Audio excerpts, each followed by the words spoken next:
Los datos nos vuelven a sorprender. 50% de las muertes en nuestro país son por accidentes, la mayoría en el transporte, muchos de ellos en las casas. Algo tenemos que hacer para evitar esta muerte que es evitable. De eso hablaremos hoy en el Estudio de México Social. En nuestro país, los accidentes son una de las principales causas de muerte y todas ellas son evitables. El Consejo Nacional para la Prevención de Accidentes, CONAPRA, estima 43,000 muertes por accidentes al año, siendo esta la séptima causa de mortalidad en el país y la primera incidencia de discapacidad en México. De estos percances mortales, los accidentes en el hogar ocupan el segundo lugar, siendo los niños los más expuestos a sufrir quemaduras, ahogamientos y envenenamientos. Las amas de casa, las más propensas a sufrir cortaduras o quemaduras, y los adultos mayores, los más vulnerables a sufrir caídas letales.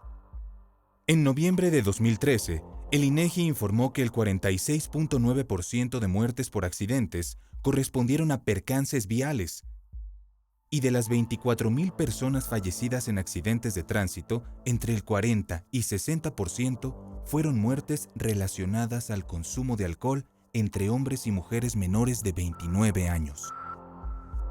Es importante tener en cuenta que los accidentes son evitables en más del 90% de los casos. Sin duda, hay un largo camino que recorrer en materia de prevención de accidentes y muertes evitables. Es tarea del Estado y de cada uno de nosotros disminuir el índice de mortalidad, así como la discapacidad y las lesiones con daños irreversibles que causan accidentes. El gran reto es construir una cultura de ambientes seguros y concientizar la participación individual.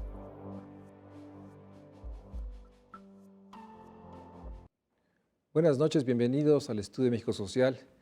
Antes de iniciar el programa, quisiera agradecer al Canal 11, a la producción, que hoy estamos de hecho estrenando este nuevo estudio, que sin duda va a permitir, espero, hacer más visible la complejidad, la enorme realidad de un México social que todavía está muy lejos en términos de garantizar todos los derechos a todos. Y un tema singular, un tema muy importante, como hemos platicado con Marta, es el tema de los accidentes. Su peso en términos de provocar la muerte, la enfermedad, crece y parece ser que se ha invisibilizado ante la magnitud de las otras muertes producto de las otras violencias. Por eso, agradeciéndote enormemente que estés aquí para que nos ayudes a dimensionar y visibilizar esta agenda, quisiera iniciar con esta pregunta. ¿De qué tamaño, de qué magnitud el accidente está incidiendo en la muerte y la enfermedad de nuestro país? Bueno, en primer lugar, muchas gracias por permitirme compartir contigo y con tu audiencia la información que a veces no está tan accesible para toda la población. Y bueno, normalmente desde el punto de vista de salud, la magnitud de un problema se mide a través de varios indicadores. Por un lado está la muerte, por otro lado están las muertes prematuras, por otro lado está la discapacidad. Y en el caso específico de los accidentes, si nosotros vamos utilizando cada uno de estos indicadores, pues resulta que nos podemos mover del séptimo lugar como causa de muerte en general, nos movemos al tercer lugar como causa de muerte prematura, o sea que de acuerdo a la esperanza de vida que tiene la población, un individuo normal en este país, en su calidad de hombre o de mujer, muere prematuramente y estos años se suman a no solamente a las muertes, sino todo esto que perdiste. Y además, si no mueres, las cuestiones de la discapacidad. Por un lado, estas causas se van moviendo, como te comento, del séptimo lugar al tercero y al primer lugar, como el peso de la enfermedad. Es un indicador que reúne estos tres indicadores, estos tres subindicadores que te comento. Entonces, yo considero que nos hemos un poco acostumbrado a escuchar esas noticias diarias, ¿no? del camión nuestro de cada día, ¿no? En las carreteras, de los accidentes, de ver a los jóvenes morir los fines de semana en estos eventos trágicos, la invisibilización de un actor de la vía pública como es el peatón, ¿no? Que también es algo que hay que llamar la atención desde el punto de vista social, porque es en términos de esta inequidad y desigualdad social que tú comentabas al principio, pues es uno de los actores de la vía pública más vulnerables y por los que poco estamos haciendo. Ahora, esta magnitud, si empiezas realmente a intentar dimensionar, porque bueno, la magnitud se mide con estos 3 indicadores, pero la dimensión del problema adquiere otra mirada cuando tú le empiezas a sumar a esto el costo. Y no solamente el costo que significa para el sistema de salud estar atendiendo a todos estos lesionados diariamente en el sistema. Bueno, nada más en muertes hay un promedio de 220 muertos diarios por accidentes en este país. Hay más de 70,000 muertos al año. Si a estos le sumas los que tienen un evento y no fallecen, bueno, la cantidad Pues las cifras son 70,000 muertes por accidentes. por accidentes en total en De un el país. promedio anual de 600,000, 560,000 muertes anuales son las que hay en nuestro país. Exactamente, exactamente. Nos habla de la enorme carga, o sea, más del 10% de las muertes, digamos, solo son prematuras, son evitables. Son evitables, sí. Bueno, es prematuro porque una gente que tiene una esperanza de vida de 70 años en este país, pues muere a los 30, entonces su muerte prematura está influyendo en esta carga, en este peso del problema, con 40 años nada más de vida perdidos, ¿no? Prematuramente. Entonces, Si a eso le sumas lo que nos decías, ¿tienes algún dato sobre, digamos, gente que quiera lesionada? ¿Hay una magnitud? ¿O discapacitada por un accidente? Sí, se calcula más o menos que el 10% de las personas que sufren un evento severo, porque hay distintos grados de severidad, generan a lo largo de su vida alguna discapacidad. El promedio de días que está una persona, en promedio de días hospital, que está una persona con lesiones severas, se va más o menos a 7 días en promedio, pero el promedio de días laborables que pierde esa persona pues puede llegar casi a los 2 meses de días laborables que pierde por haberse involucrado en un evento accidental. Y hay cálculos que los gastos catastróficos para una persona que requiere ser hospitalizada por un evento accidental afectan al 80% de la población que necesita ser hospitalizada, que requiere de algún tratamiento como consecuencia de un accidente. O sea, ese es el gasto que significa. Es un evento que pudiéramos considerar dentro de la clasificación de las enfermedades, es un evento agudo, ¿no? Que tiene un periodo de latencia donde nosotros estamos aquí muy bien, caminando, platicando, salimos de aquí y nos atropellan enfrente, donde pasamos de un estado de salud al de enfermedad casi de manera súbita, cuando esto se pudo haber prevenido. Cuando subrayas y pones el acento en los accidentes de transporte en la vía pública, Sí. ¿es porque es el principal lugar donde pasan los accidentes? ¿Son accidentes derivados de un choque, derivado de una falta de precaución? ¿Dónde pasan los accidentes en nuestro país? Bueno, depende en esta magnitud que tú me preguntabas, si son como causa de muerte o de lesiones. Empecemos por causa de muerte. Sí, ¿Dónde son las principales? en la vía pública. La vía pública es el principal lugar donde ocurren los accidentes más graves, que son los que producen la muerte o los que producen la necesidad de acudir al sistema de salud para atenderse. Y es básicamente un percance vehicular que puede alcanzar a una persona que está en la calle y que también le produce la muerte. Sí, en la vía pública nosotros tenemos 4 actores que hay que diferenciar y a partir de esta diferenciación es la magnitud del problema para cada uno de ellos. Tenemos a los ocupantes de vehículos de motor, donde entra el conductor de un vehículo, donde el accidente común es el impacto contra una superficie fija o contra otro vehículo. Están los peatones, que son atropellados por un vehículo de motor, están los ciclistas y están los motociclistas. En este último caso, quiero decirte que en los últimos 3 años, el número de muertos por accidentes en motocicletas se ha incrementado en 80% en nuestro país. Estamos en este momento comenzando con una epidemia con los motociclistas. Lo podemos ver, hace 5 años no teníamos el número de motociclistas circulando en esta Ciudad de México y en muchas otras ciudades importantes del país. La moto se ha convertido en un medio de transporte muy socorrido, muy utilizado, cada vez más porque es muy accesible económicamente y te resuelve las cuestiones de tiempo y el moverte en zonas urbanas como esta. Entonces, Si nosotros queremos empezar a trabajar el tema de los accidentes de tránsito, tenemos que decir, bueno, dentro de todo este rubro enorme que son los accidentes de tránsito, bueno, ¿de qué estamos hablando y cuáles son los programas que tenemos que aplicar para cada uno de ellos? Pero independientemente del actor, el primer tema que tendríamos que tocar sería el tener un ambiente seguro, el tener infraestructura de seguridad que haga que cada uno de estos actores que te he comentado tengan un espacio seguro para movilizarse.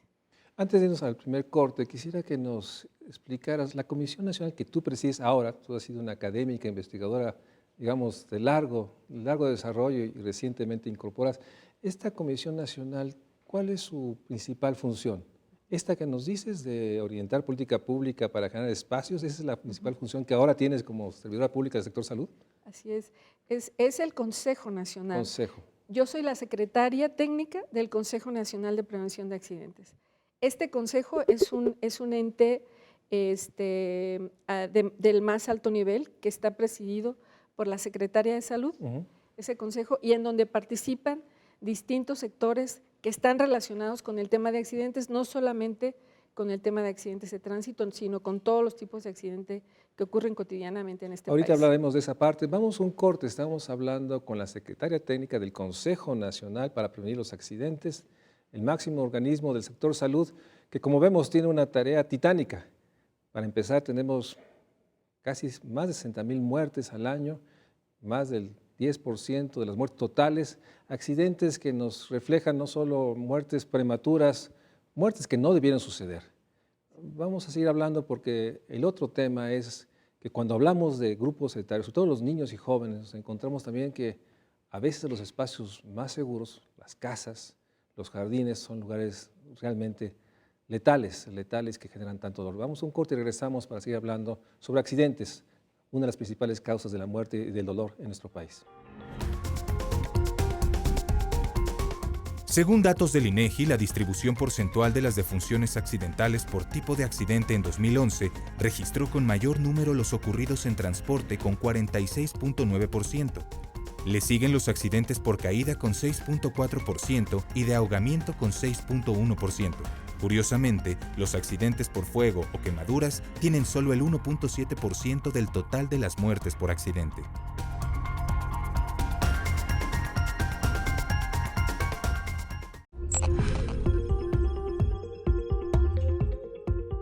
Ahorita en el corte checábamos las cifras. La precisión es de que hay 43,000 muertes por accidentes. El resto son por lesiones.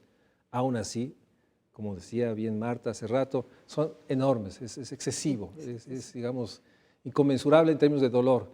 Pero hablemos de otra parte que nos preocupa mucho a todos. Sabemos que muchos accidentes letales pasa también en las casas, en los hogares, y son los niños los que más la padecen.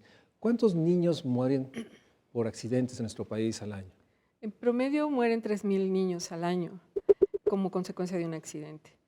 Y un porcentaje importante ocurre en los hogares.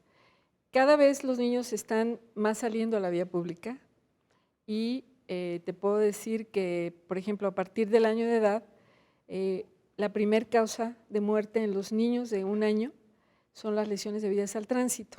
O sea, se ven involucrados en algún evento. Ese es el niño que sale con su mamá al mercado a hacer una actividad y es atropellado a la madre y el niño es... Sí, o van arriba de un vehículo sin ningún sistema de sujeción, o van en la moto donde va el papá con 3 niños adelante.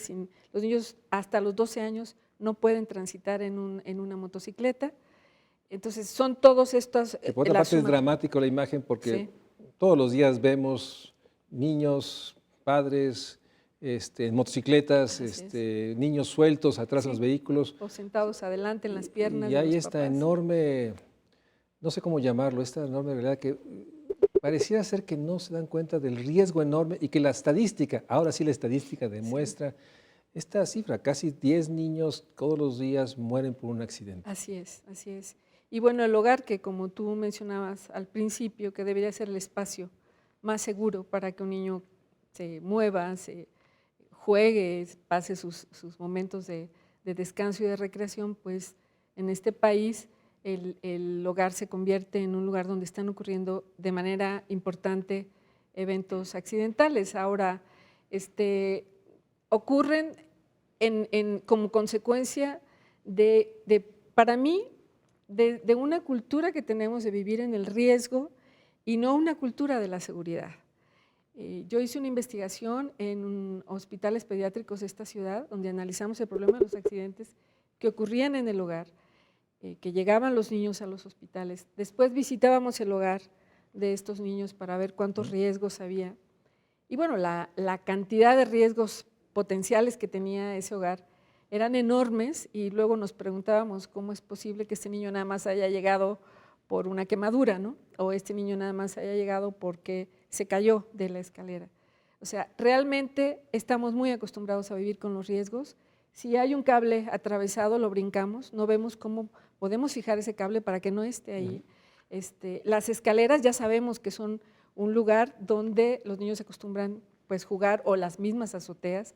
Hay lugares, hay gente que vive en cuartos redondos donde los riesgos están ahí al alcance de todos, y nos acostumbramos a vivir así. Yo creo que ahí es donde tendríamos que tener como muchísima más claridad de cuáles tendrían que ser las políticas en términos de prevención para este grupo en especial de edad. Antes de entrar a ver cómo logramos hacer visible y construir una cultura de seguridad, como bien le llamas, sé que en el sector salud tienen también identificado las causas de la muerte en estos niños tan pequeños. Sí. Y una sorprendente es el ahogamiento. Así es. Como una de las principales causas de la muerte. Así Esta realidad, me imagino, de espacios donde hay una cantidad de agua, sin protección, no necesariamente estamos hablando de una alberca, No, en la cual los niños entran y ahogan, y nuevamente no hay un sentido, digamos, de alarma. No. Aparte del ahogamiento, ¿cuál es la otra causa de muerte? Está obviamente la parte del tránsito, Sí, o del trayecto que comentamos. que Sí. comentamos. Otra causa importante son las caídas adentro del hogar. La relación de, cuando un niño va creciendo, la relación del peso de su cabeza con su cuerpo, lo convierte, en la medida que va creciendo, en un factor de riesgo. La cabeza de repente pesa más, y los niños casi siempre caen, y caen de cabeza. O sea, no es lo mismo ahorita, cualquiera de nosotros nos caemos y a lo mejor se nos dobla la pierna, pero los niños normalmente el peso de la cabeza los lleva a tener, que sea esta la primera superficie de su anatomía que choca con el suelo, y los daños son importantes. Las caídas son como la segunda causa. La tercera causa son las quemaduras, ¿no?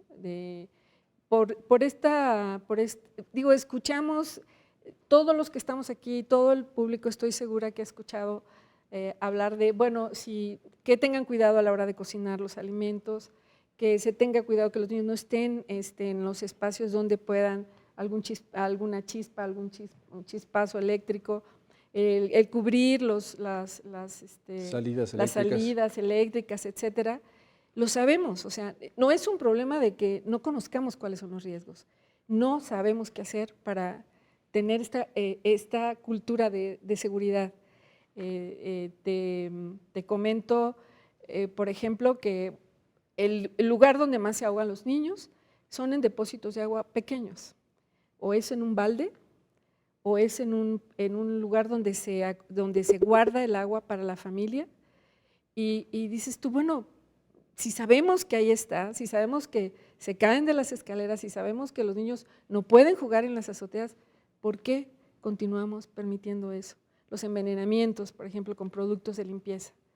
¿Por qué seguimos dejándolos al alcance de los niños? O sea, a cualquier persona en la calle ahorita le preguntamos dónde deben estar guardados los productos de limpieza para evitar los accidentes. Todo el mundo sabe que no deben de estar al alcance de los niños. Sin embargo, ahí están.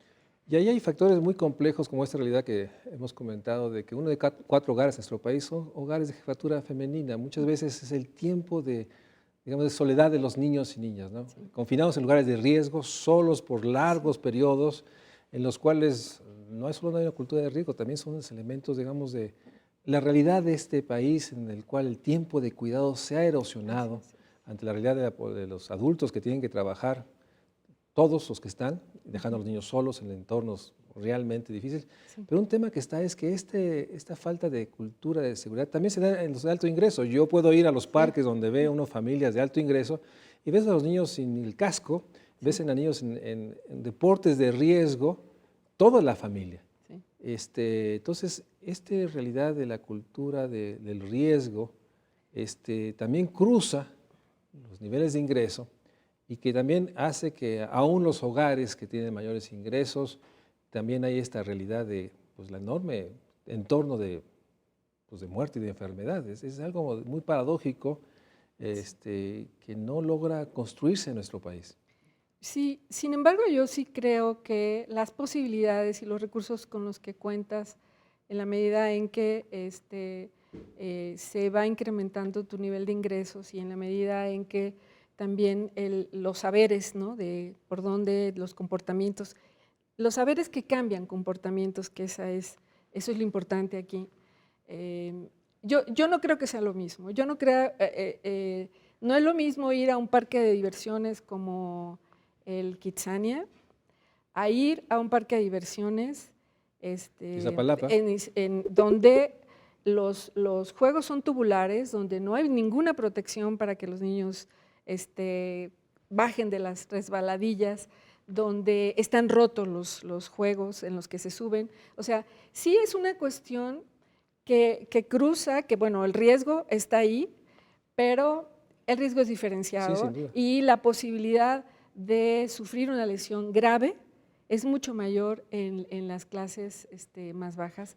Es una cuestión de inequidad y De desigualdad una brutal social. inequidad, porque aquí sí hay un responsable claro. Un parque público, como los que nos describes, si nos podemos imaginar, hay un responsable, hay una Así es. autoridad que no debe permitir que esta resbaladilla rota, sí. que es un riesgo, siga estando por meses y por años. Exactamente. Hay una responsabilidad de alguien que permite que una coladera, por hablar de los accidentes, esté exactamente. abierta. O sea, y ahí sí tenemos un tema, digamos, que es muy claro que esta injusticia, esta inequidad, es el gobierno local, el gobierno estatal, el gobierno federal. O sea, y ahí sin duda es un tema mayor, porque entendiendo que sí en los hogares más pobres hay menos condiciones para lo mínimo, aunque sí existe, yo creo que espacios Sí, para cómo promover no, una cómo cultura, no, claro. pero ¿qué pasa cuando es el gobierno, hablemos del gobierno municipal que no atiende Sí. el parque? Ahí es un tema pues igual de condenable, pero sobre todo visible, la coladera, es el juego. Ahí, ¿qué instrumentos tienes como Consejo Nacional para poder inducir pues, seguridades mínimas? Mira, dentro del Consejo Nacional están los sectores, está la Secretaría de Educación Pública, está la Secretaría de Hacienda, la Secretaría del Trabajo y Previsión Social, la Secretaría de Economía y la Secretaría de Salud, que es la que la preside. Y bueno, hay en estas reuniones del Consejo estos temas de accidentes en niños se tocan, pero sí quisiera un poco regresarme a lo que mencionabas al principio, es decir, bueno, ¿a quién le toca? ¿No? ¿Quién es el responsable? ¿Quién es el responsable de esto? Y yo creo que si bien el Estado tiene la obligación de protección a la población, nosotros como población también tenemos un rol que jugar y debemos exigir que ese parque que está ahí, que tú me lo estás poniendo para yo llevar a mis hijos, esté en condiciones. Yo tengo debemos de enseñar a la población, tenemos que empoderar a la población para que exija sus derechos y sus derechos dentro de una cultura de protección, ¿no? Entonces, si yo no sé cuáles deben ser las condiciones de este parque de juegos a donde llevo a mis hijos, no puedo exigir. Y si no sé que lo puedo exigir, pues tampoco lo hago. Y yo creo que esta parte también nos ha faltado, el empoderar a la población para que se unan estos dos componentes de la seguridad humana, que es la protección del Estado con el empoderamiento de la población también. Entonces yo creo que, ¿quién nos obliga a ponernos el cinturón de seguridad? Es parte de esto de decir, bueno, yo me cuido, yo me protejo también, pero exijo que las calles por las que camino, que las banquetas por las que camino estén bien construidas, sean seguras y me permitan desplazarme de un punto a otro con la certeza de que no me va a pasar nada. Vamos a un corte, estamos hablando sobre los accidentes, estamos hablando sobre esta ecuación compleja. O sea, ¿cuándo es una responsabilidad de los individuos que sabiendo deberían exigir que todos los miembros de la familia en un coche se pongan un cinturón o no subirse a una motocicleta donde no caben más de 4 o 5 sin cascos? Pero hasta donde también el Estado es incapaz de aplicar la norma y la ley, porque todos esos casos que nos han descrito, se está violando una norma, una ley. No hay nadie que detenga a un niño, visiblemente un niño de 13 años, que alguien le dé un vehículo y sin las capacidades, pues corre por la ciudad o corre por el camino y más allá de la condición del vehículo o de la condición del camino, va a generar un accidente. ¿Quién es el responsable ahí? Estamos hablando sobre accidentes. Vamos a un corte y regresamos al estudio médico-social. De acuerdo con cifras de la UNICEF, en México, las lesiones, discapacidad y muerte por accidentes viales cuestan más de 120,000 millones de pesos al año. Este dinero serviría para dar de comer en un año a más de 3 millones de niños.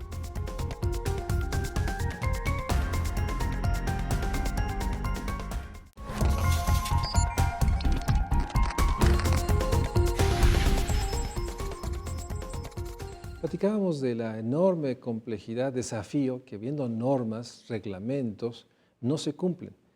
Y por otra parte tenemos algo que platicábamos en el corte, la realidad de que las zonas metropolitanas, esta realidad que una ciudad termina cruzando una banqueta y puede ser que en la otra banqueta haya otra reglamentación, se permite, no sé si es el caso, que en lugar que los niños tengan un permiso de conducir a los 17, tengan a los 16, hay un enorme también desorden de la norma, junto con el tema que no se cumple.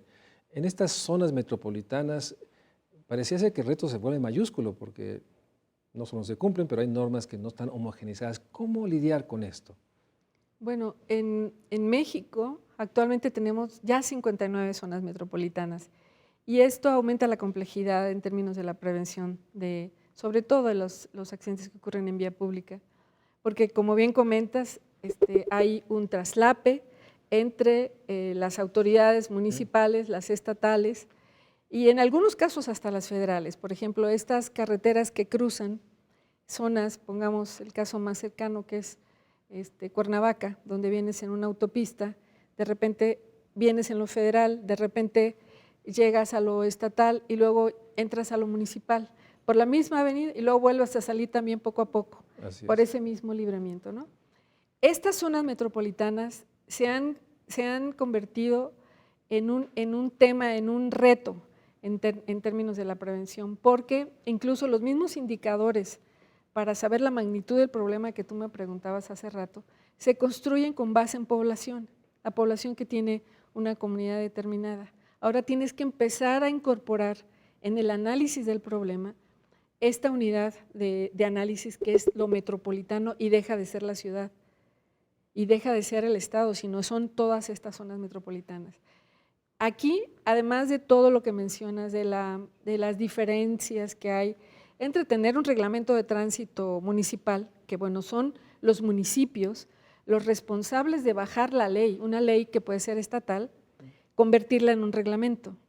Ellos son los únicos que la Constitución permite que elaboren sus propios reglamentos. Entonces yo como presidente municipal del municipio de Jutepec, ¿no?, puedo tener un reglamento totalmente distinto del municipio de Cuernavaca, ¿no? Y donde las sanciones, donde las obligaciones de cada uno de los actores de la vía pública pueden ser diferentes. Entonces aquí no queda ahora más que nunca que el consenso, que el reunirse, el trabajar coordinadamente las autoridades de los 3 niveles de gobierno. Ahora yo creo que habría que agregar un 4º nivel, que es esta parte de lo metropolitano, ¿no? Comentábamos que incluso el diseño de las ciudades puede ser que el diseño urbano de uno de estos municipios esté bien en términos de seguridad y como dices tú, en lo que cruza una calle no existe un diseño urbano bien planeado y que incluya a todos los usuarios de la vía pública. Entonces, ahora más que nunca se tiene que trabajar con elementos que hagan que estas nuevas unidades de análisis de lo que ocurre en términos de salud puedan ir incorporando estos cambios de cómo va creciendo la ciudad, de cómo se va moviendo y cómo esta estructura demográfica también va cambiando. O sea, tenemos cada vez más población adulta que se convierte en esta nueva población de riesgo que antes no lo tenía porque no llegaba a esas determinadas edades. Yo te pongo el caso muy concreto de la Ciudad de México, donde son las mujeres mayores de 50 años las que tienen el mayor riesgo de morir atropelladas en esta ciudad. Y donde pues no se ha volteado a ver esto como algo que tiene que empezarse a trabajar y que en el momento en que diseñemos todas estas nuevos sistemas de transporte público, que creo que se ha hecho muchísimo, no solo en esta ciudad, sino en muchas ciudades del país se está trabajando mucho el tema de la movilidad segura. El resto de los actores a veces no Pero se toman parte ahí, por ejemplo, nuevamente el tema de, digamos, la gente que camina en las calles. Sí. El espacio abandonado, las banquetas son estrechas, llenas de obstáculos, a veces inexistentes. Así es. La población tiene que bajarse para poder simplemente cruzar hacia el otro lado. ¿A quién le corresponde eso? O sea, porque finalmente esta parte olvidada, digamos, de la gente que camina, todo se vuelve un riesgo, no se diga si es adulto con una discapacidad, un niño, o sea, realmente yo te diría que es sorprendente que la magnitud no sea mucho mayor. Yo diría que hay una parte oculta, porque los entornos son terriblemente fatales. Así es. Y yo lo que veo es, y que por eso quisiera que tienes 4 meses en el Consejo Nacional, sé que estás por primera vez en una parte de política pública, pero la pregunta es, ¿el Consejo Nacional tiene los dientes, los elementos para ordenar? Porque déjame decirte, yo que tuve algún tiempo en el sector público, estos espacios de reunión, de aparente coordinación en el cual todo el mundo se suma, lo que le falta son instrumentos reales para orientar, decidir y yo diría hasta imponer la norma. Así es. Tienes 4 meses, el Consejo tiene instrumentos, tiene los dientes para, por ejemplo, decir, a ver, todas las vialidades tienen que tener una banqueta de estos extremos y no puede estar obstaculizada. La supervía famosa de esta gran ciudad. Es realmente un crimen lo que se hizo, no hay una banqueta, ves a la población caminando en menos de 1 metro con carriles de alta velocidad. ¿Quién autorizó que no hubiera un área para la gente que camina? Que nuevamente son los trabajadores de estas grandes residencias, nuevamente la inequidad. ¿El Consejo tiene manera de inducir, más allá de reunir a las secretarías federales, reflexionar? O requerimos un nuevo diseño que le dé instrumentos que capaz que tienen que ver con los fondos para desarrollo urbano municipales, que las reglas de operación las maneja esta nueva Secretaría Sedatus, Sedesol y Hacienda. Pero si no, el Consejo, por lo menos lo poco que yo sé de él, lo veo como un espacio que busca ser visible de estos temas, pero no tiene los instrumentos o tu apreciación es, sí los tiene y ahora que estás tú lo vas a aplicar. Bueno, no, por supuesto, el Consejo tiene 27 años de creado y lo que yo creo en este momento que ocurre con el Consejo es que este papel rector en el tema de la prevención de accidentes no tiene la visibilidad que debería de tener dentro de las mismas secretarías que lo integran.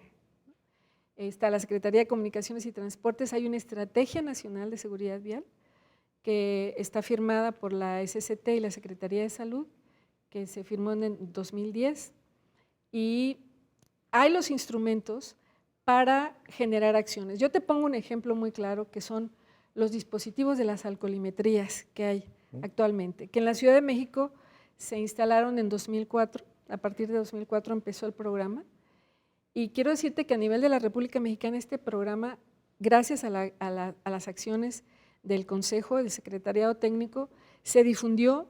En este momento tenemos 25 estados donde hay dispositivos de alcoholimetrías, con todos los recursos que se requieren para hacerlas. Están más de 100 municipios donde estas alcoholimetrías son una realidad y existe ya evidencia para decir que el 20% de las muertes asociadas con alcohol, por conducir bajo los efectos del alcohol, las muertes y las lesiones graves. La pregunta sería ¿cómo hacemos para que estén los 32 estados en las 59 zonas metropolitanas? O sea, porque es un asunto de voluntad o de convencimiento ante la evidencia, lo cual Sí. me parece bien, pero Sí. debería ser una exigencia al gobierno federal que no habrá, deja poner un ejemplo, no habrá recurso para el desarrollo urbano de este estado Sí. mientras no imponga Sí. el alcoholímetro. Sí, exacto. En eso estamos trabajando, en lo que son las bases legales. Hay 32 consejos estatales, o sea, O sea, tú tienes como una existe, réplica. así es, en los 32 estados de la República. Y ahorita, un trabajo que estamos haciendo desde que tomé el secretariado técnico, y que bueno, el secretariado ha hecho muchísimas cosas antes de que yo llegara, eso quiero dejarlo muy claro, así, ha tenido una acción, sobre todo en los últimos años, de mucho apoyo por organismos internacionales y por las mismas instancias de gobierno, de darle recursos al secretariado técnico para que todo esto que el Consejo Nacional define como la política, el secretariado técnico sea el responsable de vigilar su aplicación. O sea, sí hay recursos para esto. Así hay, sí hay. ¿De qué monto estamos hablando y cómo los distribuyen? En este momento, digo, no me gustaría hablar de montos, lo único que yo te puedo decir es que los recursos que en este momento se tienen son los últimos, ¿qué te puedo decir? Los últimos 4 años, no, más o menos desde el 2008, son 6 años, los recursos para la prevención de accidentes se han triplicado, o sea, los montos, si los comparamos con lo que se está utilizando para prevención en otros problemas de salud, tal vez no son tan importantes, pero en términos de lo que se hacía y se está haciendo ahora, sí han tenido un incremento muy, muy importante.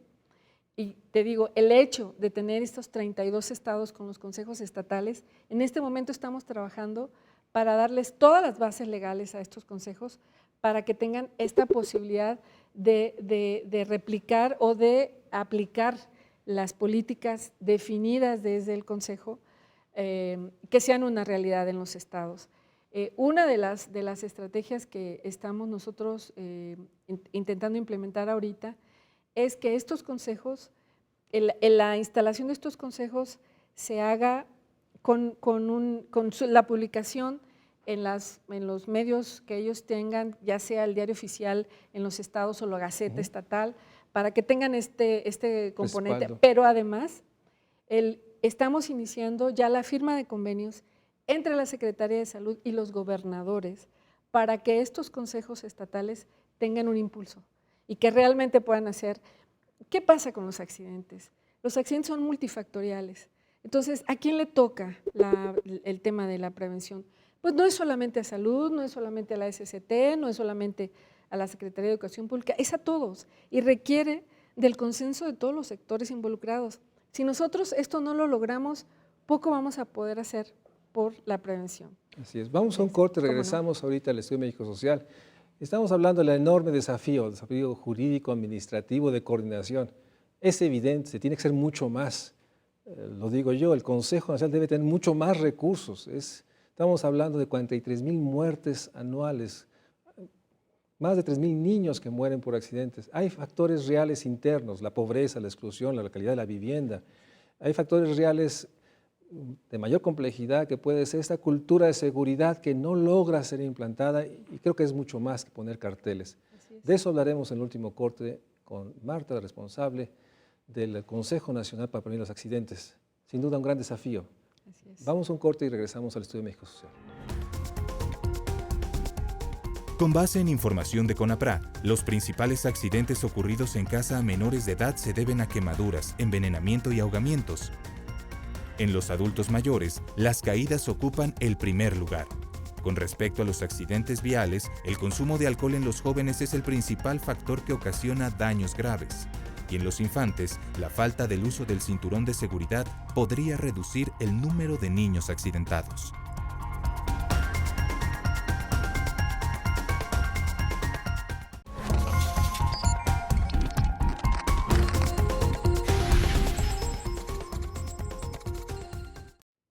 Lo comentábamos, tienes 4 meses en el Consejo, vienes de la Academia de la Investigación, has sido investigadora reconocida por tu esfuerzo por comprender y dimensionar el tema de accidentes, pero en esta faceta de servidora pública, ¿cuál sería, digamos, tus prioridades inmediatas? ¿sobre qué estabas pensando? De hecho, ya nos empezaste a enunciar esta parte del marco legal, pero si tú pudieras trazar, y si nos vemos el próximo año, me haces favor de estar nuevamente en el estudio, digamos en julio de 2015, en un año, ¿cuál sería, digamos, tus prioridades? ¿Dónde vas a poner el acento, el esfuerzo? Porque sin duda es un tema que ha sido invisibilizado también, porque hoy hablamos de las muertes por los homicidios, por las muertes estas terribles de desapariciones de gentes, una dimensión realmente que está en la dimensión de lo innombrable, lo que no se puede mencionar.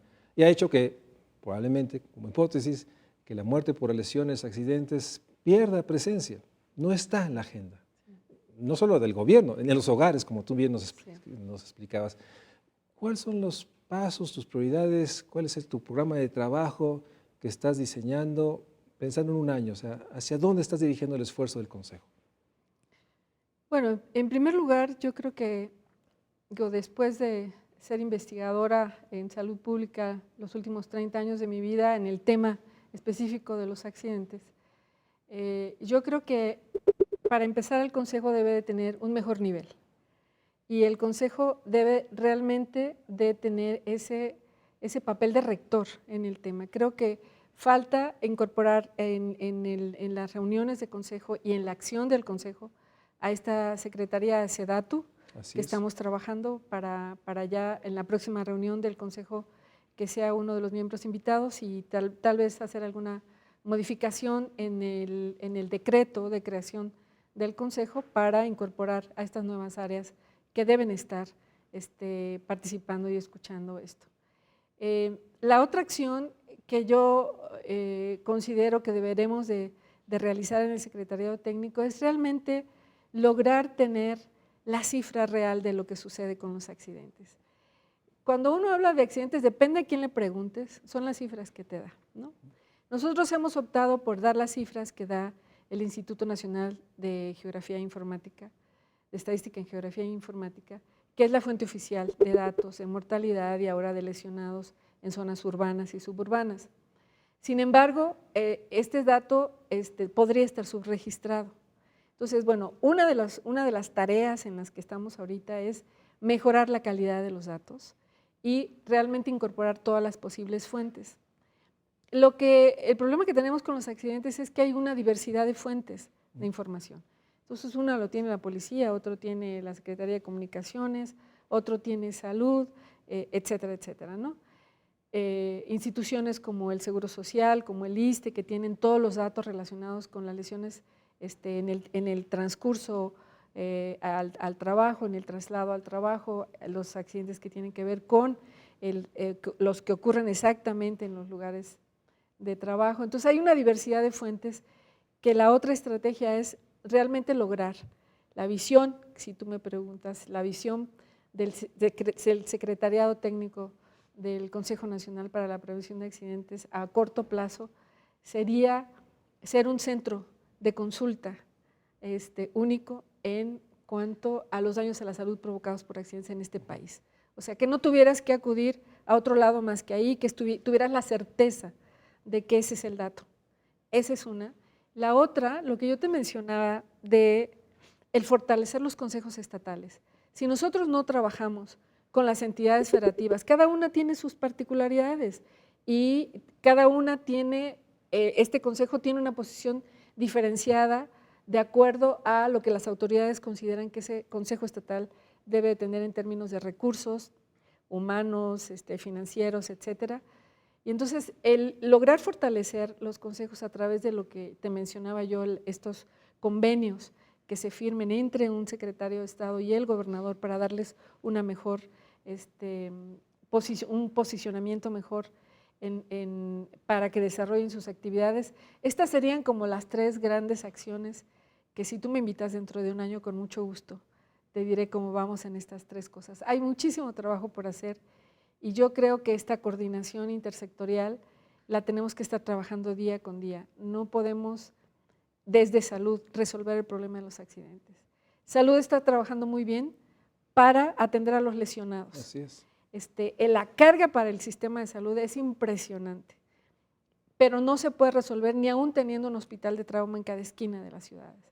Si no prevenimos, lo que tenemos que hacer es que no ocurra el evento.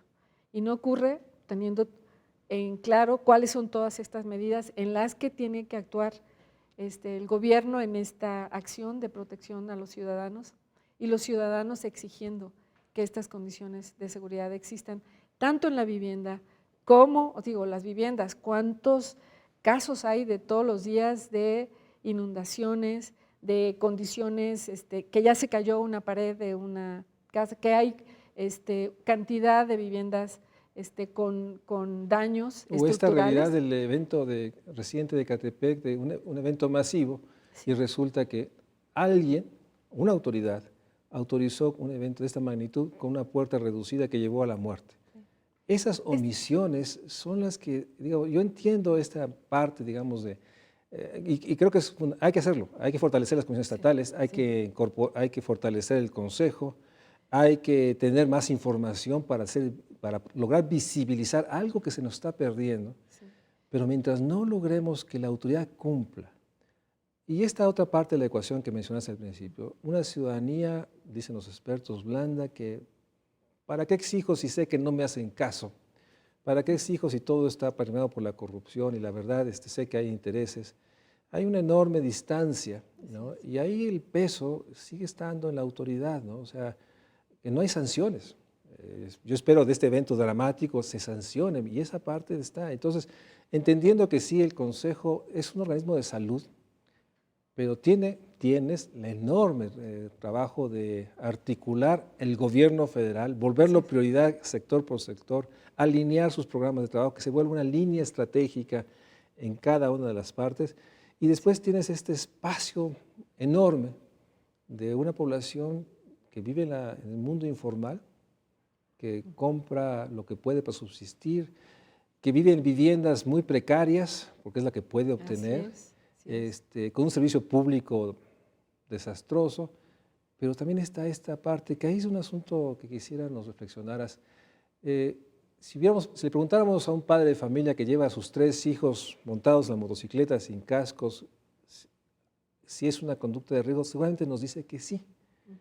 Pero a la hora de actuar, o su realidad, lo omite, y así hay muchas cosas. Esta parte de la cultura de riesgo que nos comentaste al principio, es un desafío mayor. ¿Cómo logramos que mientras el gobierno cumple, mientras las autoridades son sancionadas o aplican las normas, cómo el Consejo puede inducir a hacer visible que no puedes tener un cable, no tienes un depósito, la olla caliente con el agua, todas estas cosas, los cables descubiertos, todo lo que sabemos, los animales adentro, la estufa de leña que genera una enorme cantidad de quemaduras, esa cultura al interior, ¿cómo empezar, cómo lograr inducirla como investigadora, como responsable?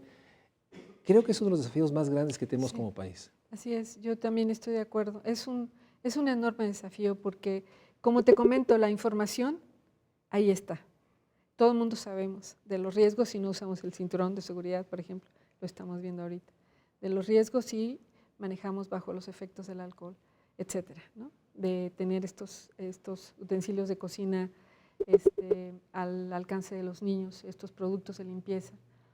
El desafío aquí es cómo logramos que esta información se convierta en un cambio de comportamiento, ¿no? Y esto tiene que ver con resultados. Yo creo que tiene que ver con mostrarle a la población cuáles son los resultados de o sea, aunque vivas en un cuarto redondo, puedes tener un ambiente seguro. Hay formas de separar el espacio, aunque vivas en un cuarto redondo. O sea, eso no es una justificación para que tu niño se queme, no es una justificación para que el adulto mayor se caiga, se fractura y fallezca como consecuencia de una caída, que es un grupo del que no hemos hablado, pero bueno, ahí está también en la mesa. El convencer a la población de que si sigo esto, sí va a haber un resultado. Yo creo que se han logrado cosas importantes. Yo creo que hay que empezar con la educación, pero desde los niños. Yo me recuerdo, digo, no voy a decir cuántos años tengo, pero tengo los suficientes como para venir de generaciones donde el uso de cinturón no era una conducta. Sí, no estaba ni siquiera planteado. No era algo que uno tuviera que hacer, era lo común viajar así. Y ahora pues, no hay niño que no, además te exija oye, ponte el cinturón, ¿no? O no te has puesto el cinturón, o un niño que acostumbra que lo trasladen en una silla portainfante, vaya y se siente y él mismo se ponga el cinturón. O sea, yo creo que una de las estrategias tendría que venir por ese lado. ¿Cómo hacemos que estas nuevas generaciones sí cambien? Hacemos que cambien para otras cosas, hacemos que cambien para los medios que están usando ahorita ellos más frecuentemente. Yo creo que lo podemos lograr con estas nuevas generaciones y invirtiéndole a estrategias y a medidas que van mucho más allá de lo que es solamente algo que se ha llamado educación para la salud, pero es algo con lo que tú decías hace rato, que tiene que ver con que el hecho de que tú le des un folleto a alguien no va a cambiar su comportamiento. Así es. Tienes que mostrarle, si sigue persistiendo en ese comportamiento, a dónde va a llegar. Y yo creo que, por supuesto, los medios son una fuente importantísima para tocar este tema, para educar a la población y ahí sí lograr cambios de comportamiento. No es a través de los métodos tradicionales que se han usado hasta ahorita. Es más, se ha demostrado con evidencia científica que las campañas educativas no sirven absolutamente para nada si no van acompañado de otra serie de medidas que acerquen a la población esas medidas de seguridad. Pues quiero agradecerte muchísimo que estés en el Estudio Médico Social. Yo estoy convencido, como seguramente quien nos ve, que los accidentes son una de las agendas más importantes. Podemos evitar la muerte, podemos evitar la discapacidad, las lesiones. Hay mucho que podemos hacer. Necesitamos ser visibles y hacer mucho más. Y mientras el gobierno logra cumplir sus metas, aplicar la norma, sancionar a quien no, mientras logramos que realmente las autoridades se pongan de acuerdo en zonas metropolitanas, que los consejos realmente sean autoridades reales, no simplemente membretes, no simples espacios para una reunión o un evento de ocasión. Estoy seguro que lo que vas a impulsar va a avanzar. Solo está la exigencia, necesitamos avanzar más rápido, necesitamos hacer más visible y yo espero que pronto volvamos a hablar de los accidentes, en un gran tema que explica mucho del dolor, de la frustración, de la enfermedad, que no debe ocurrir. Hay muertes que no deben ocurrir. Una de ellas, sin duda, es la de los accidentes. Muchas gracias por estar en el Estudio Médico Social. Muchas gracias a ustedes.